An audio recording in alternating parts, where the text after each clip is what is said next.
Welcome everyone to Praggnanandhaa taking on world number 2 Fabiano Caruana. Prag won his game against world number 1 Magnus Carlsen but then lost to world number 3 Hikaru Nakamura. Now, how is he going to fare against Caruana is the question. The game has begun. Prag takes his time for the first move and opens the game with 1d4. Prag is quite good with both moves e4 and d4. Today he chooses to play d4. Fabiano Caruana responds back with knight f6. Pawn comes up to c4 and now pawn to e6.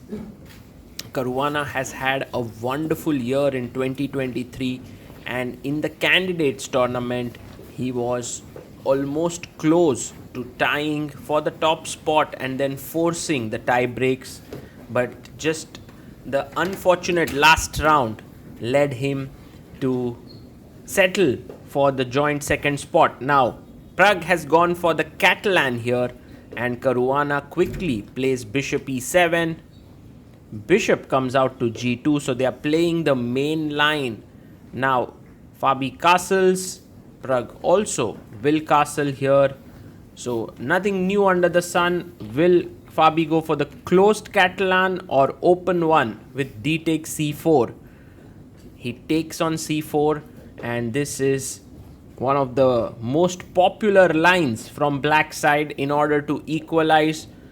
Prag thinks for a bit and plays his queen to a4. He wants to capture the pawn on c4, but with queen a4 he stopped the ideas of b5 in the position. So Caruana plays pawn up to a6, queen takes c4 and now b5 is going to be played. So with this line what happens is black is able to develop his light squared bishop very comfortably on b7 like Caruana is going to do now, but his c pawn is slightly backward and getting c5 is not very easy. So the entire play revolves around that. Bishop f4 played, now attacking the c7 pawn with your bishop and queen. Caruana plays knight out to c6. Now one idea is to go knight b4, the other one is to attack the pawn on d4. Rook d1 is the normal move, but Prag goes for knight bd2. He's ready to give up the pawn on d4. And Caruana takes it. He takes the pawn on d4. Wow, this is very interesting. Prag, he responds back by taking on d4, calmly executing his moves. Now the bishop chops off the bishop.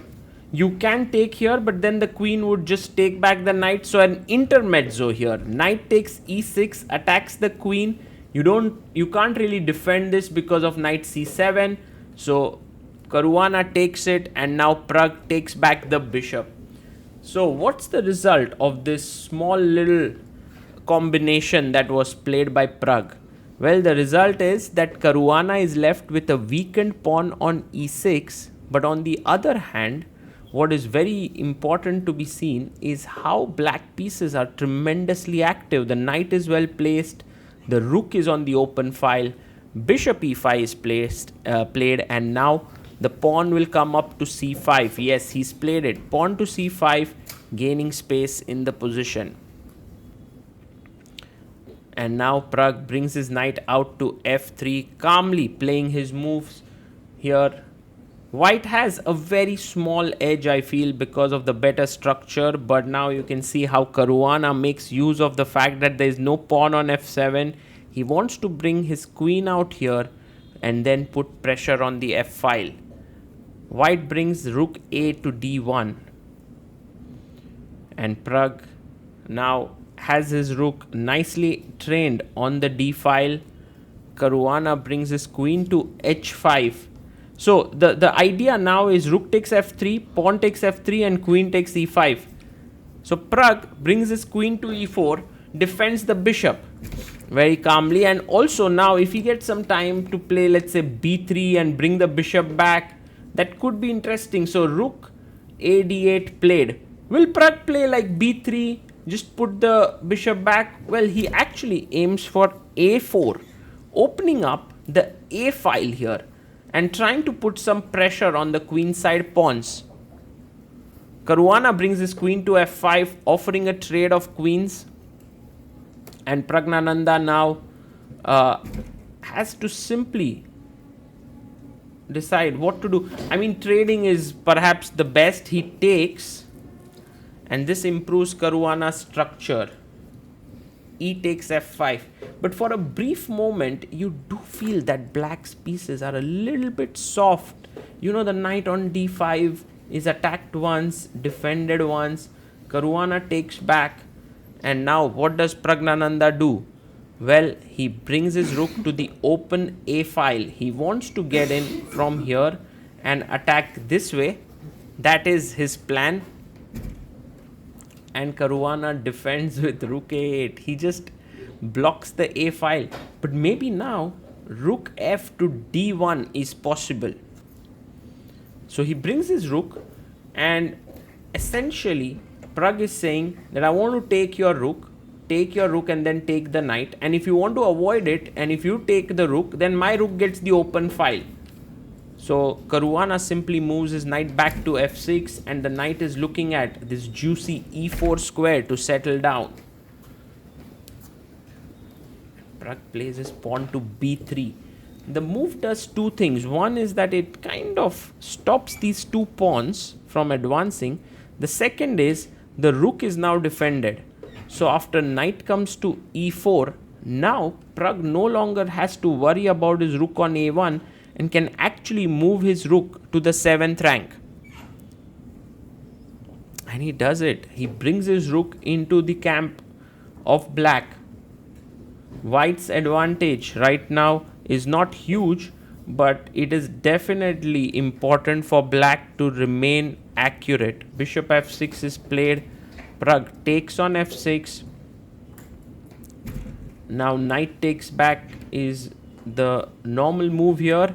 He takes, he attacks the rook. So now both rooks are kind of undefended for white. So rook takes a8 has to be played. But after rook takes a8, Fabiano has an option. He can take on a8. He can also take on d7.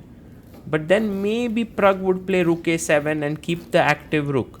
So after rook a8, he takes back the rook on a8. Look at the times on the clock. We are on move 27. Pragg has 56 minutes. Caruana has 58 minutes. So a lot of time for both the players. Pragg goes rook to c7 and now attacks the pawn on c5. So Fabiano has to defend it. He goes knight e4. Truth be told, such positions 9 out of 10 times would end in draws. But you know, there's a thing about Pragg, and he's spoken about this in various interviews. He goes knight e5. If rook comes down, there's a checkmate here. He's spoken about it, that he wants to nowadays play out the games till the very end. Just keep fighting, and who knows what will happen. And I think this is something that he's inspired by Nodirbek Abdusattorov. The knight comes back to d3, now putting pressure here. So Caruana's pawns are now a little bit soft. How does he defend all of them? Well, he has to engage in counter attack. He goes knight d2 and he's attacking b3. So if you take here, then the rook comes in, and I think this is an interesting position. So Pragg actually takes it with his rook, and he's attacking the pawn on b5 and the pawn on f5. Both these pawns are under attack. So knight takes on b3, and what is going to happen now is Caruana is going to lose both these pawns on b5 and f5. Pragg takes on f5, and he's going to win the pawn on e2. So in that way, we are going to reach a position where 3 pawns versus 2 on one side. One can say that there are minimal chances to win there. Rook d5 played by Pragg first, and now Fabi takes on e2, and Pragg captures rook takes b5. So look at this position now. 3 pawns versus 2, and if you trade the rooks, the knight endgame is drawn. If you trade the knights, the rook endgame is drawn. The only chance for white is in the pawn endgame, but it's very difficult to play this. First, Pragg goes rook b7, cuts everything off on the 7th rank. Step by step, let's see how Pragg plays. My mind said that you should put your pawn here and plonk the knight in the center. But I'm not very happy with f4, because then the black rook starts to enter and hassle me on the 2nd rank. So I want to see how Pragg does it. He first attacks the knight. And I really want to observe Pragg's body language. You see, even though the position is drawish, the power with which he's making the moves, the way he's pressing the clock, he's just all in there. This is why he's one of the best sort of technical players of the present era. King comes out to f3. So first activating his king, not touching his pawns for the time being, activating his king. Rook e7 played. Now an important decision for Pragg. Should he keep the rooks? I would have kept it. I would play my rook to a6, but he takes another important decision. Maybe to learn from Pragg. King takes e7. And this is drawn, Pragg has 19 minutes, Caruana has 33 minutes. Now he plays his knight to c5, and look at some trappy play now. The knight covers these squares. King d6 is a bad move because this results in the knight trade. So Fabi is somehow, these squares are all taken away from his king. So king f7 is played, and now Pragg moves ahead with his king slowly but surely, moving ahead with his king, and Caruana gives a check. Well, the king is further going to move in with king e5, I believe. So Pragg takes his time and now moves his king further inside. Fantastic play there. Now the knight has to go where knight e7 is played. So in a way, white has kind of improved his position a lot with the knight and the king, and now Pragg moves his h pawn, gains some space on the king side. Okay, knight c6, check. Where can the king go here? Do you want to go further in to d6? Do you want to go to d5? Do you want to go to f5? He plays it to e4, and there's a rule where if the king is one square diagonally away from the knight, it's very difficult to check that king. So Pragg keeps his king on e4. Fabi goes h6.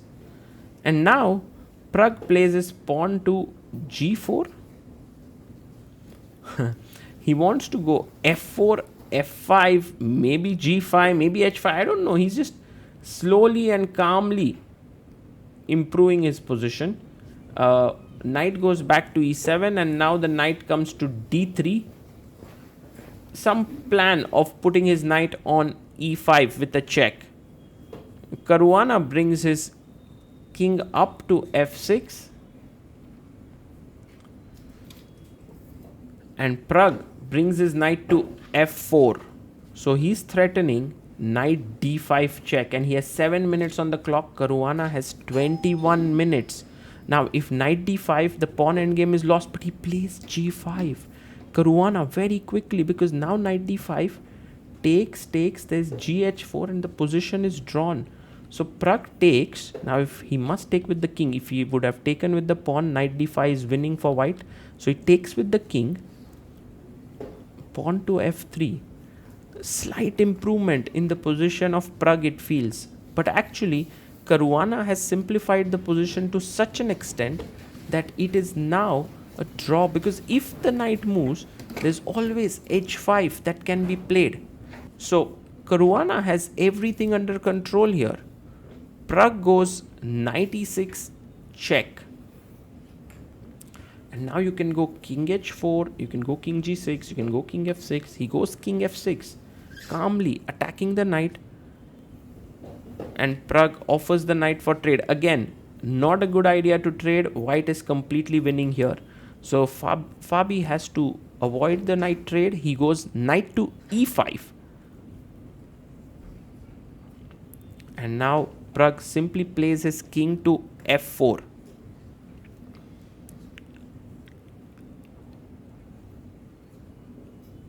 The knight jumps into d3. King comes back to e3. Pragg down to 2 minutes 38 seconds. Caruana has 19 minutes on the clock. So at this point, it feels like the most logical result of the game is a draw, because Pragg doesn't even have the time. King f4. Maybe it's a repetition coming in. Check. And now Pragg. How does he continue here? He plays his king back to g3. He wants to maybe go f4, slowly maybe try and improve with his king. Knight to e1 played. Well, he can push his pawn forward now to f4.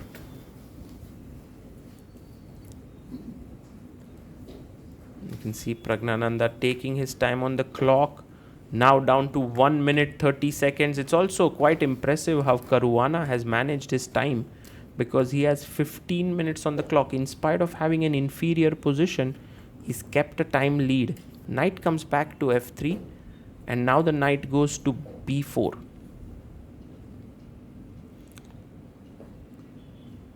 And Pragg now moves his knight to d2. So he wants to give a check and push the king away. Let's say the king goes to e6, then later the white king can try and attack here. So knight d5, knight comes up and gives a check. I think very logical is to keep the king somewhere on g6, but he goes to e6. Well, in a way you can't really move your king to h4 because f4 is hanging. So he plays his king to f3. Also, pushing the pawn to f5 would allow king e5. So king f3 is a non-committal move.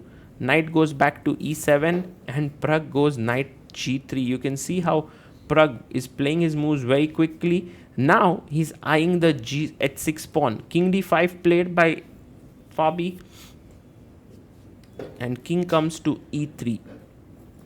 So now the knight cannot really move because there is knight f5. So he comes back with his king, and Pragg moves ahead with his own king. Very interesting how slowly and steadily Pragg is trying to put the pressure. And with 1 minute on the clock, he also has to move fast. Caruana has 9 minutes. King e6 played. You still can't play knight f5 because that would just cripple the pawns completely. So he plays knight e2. He's going for a check here on d4. Knight g8 played. Nice move there by Fabi. He's trying for knight f6 check, and Pragg goes knight d4 check with just 40 seconds on the clock. Now very important for Caruana to place king to f7. That's the only move. King d6 is met with knight f5, but king f6 looks also fine for the time being, but knight f5 is a very powerful move there. Oh, Caruana blunders. What a big mistake. He had to go to f7 because then knight f5, there's knight f6 check. But he goes king f6 and now knight f5, and Pragg is winning. Pragg is completely winning here. You can see Caruana is a little bit perplexed there. Pragg has 30 seconds on the clock, king e6, but how is Pragg winning here? Well, the point now is the next move of Pragg, king d4, amazing move, and Caruana is in zugzwang. Because h5 there's knight g7, knight cannot move because this is hanging, king cannot go anywhere far away. Goes king f6, but now is the next move which Pragg has seen. He's completely winning. Knight takes h6. Yes, he takes the pawn, and look at Fabi there. He's blundered big time. He can't believe what he's just done. The position is completely losing now. Caruana is 2 pawns down and the game is over. Pragg is winning. King e4 from a completely drawn position. Praggnanandhaa has managed to outwit world number 2. How does he do it? Well, that game showed exactly how Pragg does it. He keeps complete focus. He keeps trying.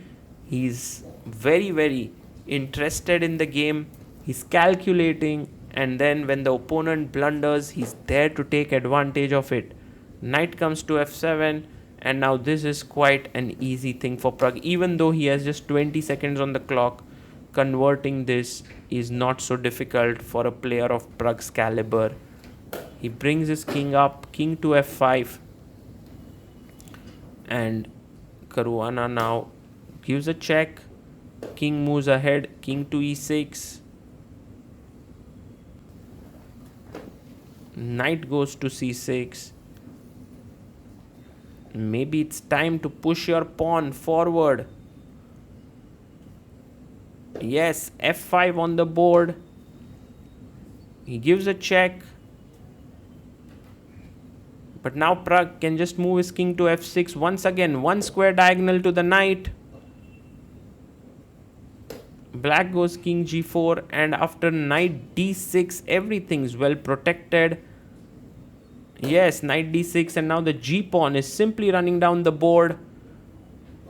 Whew, what a game this has been. And now Fabiano Caruana looking for his final options there. He resigns, shakes his head. Praggnanandhaa grinds out a marathon win. 77 moves he's played. What a player he is. Absolutely stunning play by Praggnanandhaa. And a huge congratulations to him. He's beaten Magnus in classical chess world number 1 and now world number 2, Fabiano Caruana as well.